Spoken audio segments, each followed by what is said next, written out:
The following presentation will be on parenting and childhood and will be presented by Kevin Bodine. The first couple topics that we're going to be talking about are the factors to consider when parenting. First of all, you need to consider the schools that you're going to be sending your children to, the food that you're going to be feeding your children, and whether or not religion is going to play a major or minor role in their lives, which religion that's going to be, or if you're going to have one at all. And I will be expanding on all of these topics in further slides. So first off, we're going to be discussing choosing a school. Selecting a school tends to be the most important thing parents contemplate when starting their children's academic journey. I downloaded a YouTube clip here which gives parents a couple tips on the things to consider when entering your child into a school district or school itself. A couple points that I want to elaborate on is when entering your child into a school, you need to take a tour of that school. Just because it's the closest one to your house does not necessarily mean it's going to be the best one for your child. And when taking a tour of this school, you need to consider the atmosphere that the school presents to you. Are the children and faculty smiling? Is there positive interactions between the children and the teachers amongst themselves? Is there art on the walls? Is it a happy environment, or is it an environment where children are walking from one class to another, not smiling, not talking, and it kind of has like a bleak, dull tone to it? The second bullet point that I wanted to touch on is the philosophy of education that the school holds itself. Does the philosophy align with your philosophy that you want to pass down to your child, or is it a completely different philosophy from which you were taught or believe in? And last of all, does the school respect the differences between the children? Not all children are going to be at the same educational level at the same exact time. So does the school cater to the differences of these children and make it an environment where they can thrive and build their education? Next, I'm going to be talking about food and how it affects the child. I put in a graph here explaining how food affects a child, and not only the child, but the individuals surrounding the child. Eating is something that's, some people think it's so simple, yet eating can be so vital and complex for a child that it is definitely a decision that needs to be contemplated by the parents. Not only does food affect the child's energy levels and physical well-being, but it also can affect their mental well-being and how they decide to go about their life. Socioeconomic standing does play a role in the food that is going to be fed to your child. If a family is more affluent and lives a healthier lifestyle, they'll be more prone to pass down those traits to their child. However, if a family is living in poverty or near the poverty line, usually they'll be teaching their child the survival mode of food, which is basically you take in enough to survive, and what you get is what you get. Next is the topic of religion, which really needs to be a discussion between parents before they consider becoming parents. If there are two parents that come from differentiating religious beliefs, this could put a strain on the child's physical or mental state during the latter years of their adolescence.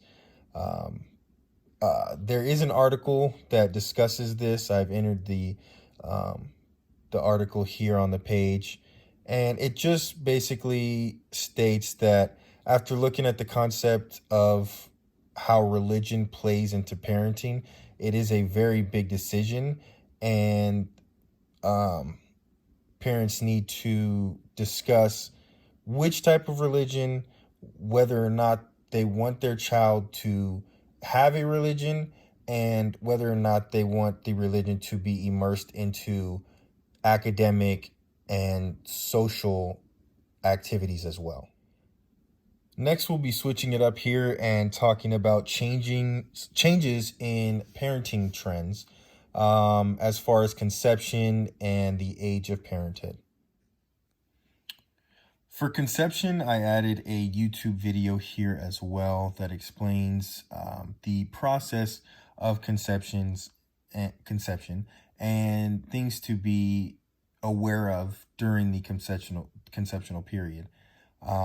Conception happens everywhere around the world. It is more apparent in some regions, less apparent in others, and is also a topic that deals with society and religious beliefs. And it looks different for many families, and it is very important to discuss it with one another, because we do have situations such as single mothers, married couples, and unmarried cohabitants, and people need to realize the importance of conception and the steps to take after conception. The age of parents is an interesting concept to talk about.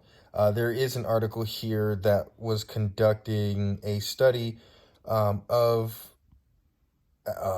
individuals aged 13 to 24 across the United States and asked them questions about parenting.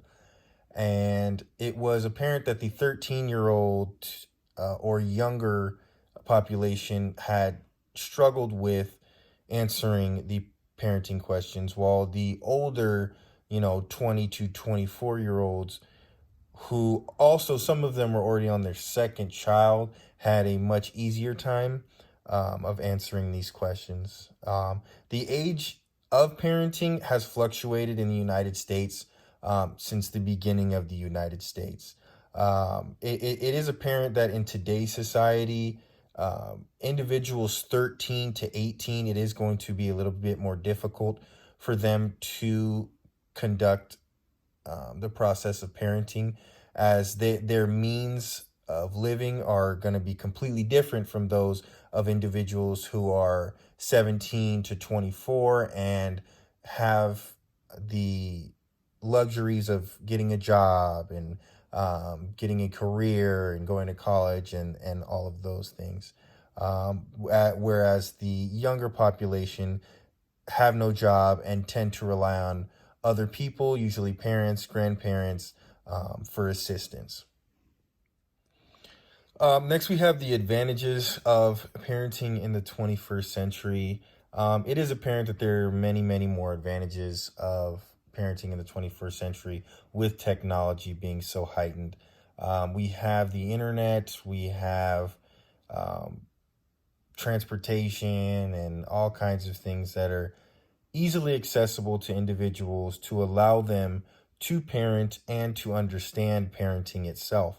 There are many, many more parenting methods that have been created and tested, such as TBRI, which is trust-based relational intervention, which deals with building the trust with your child and looking at it from a more analytical standpoint, any issue from a more analytical standpoint than than the previous understanding of physical punishment or spanking, or those things that did happen in the past. Lastly, here we have the disadvantages of parenting in the 21st century. There are some disadvantages of parenting in the 21st century.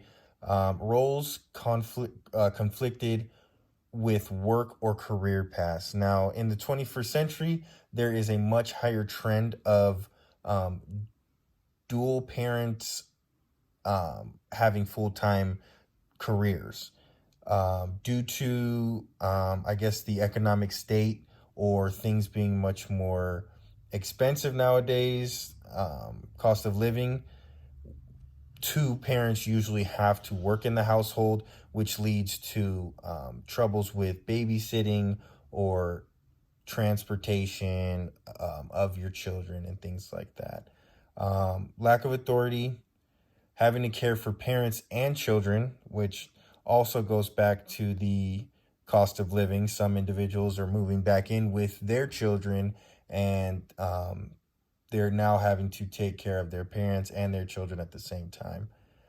Stress and anxiety and social pressure are also two other disadvantages of parenting, but there are many avenues to um, take care of these issues and move forward into a healthy parental mental state. These are the references that I used in order to gain most of my information, and that's it.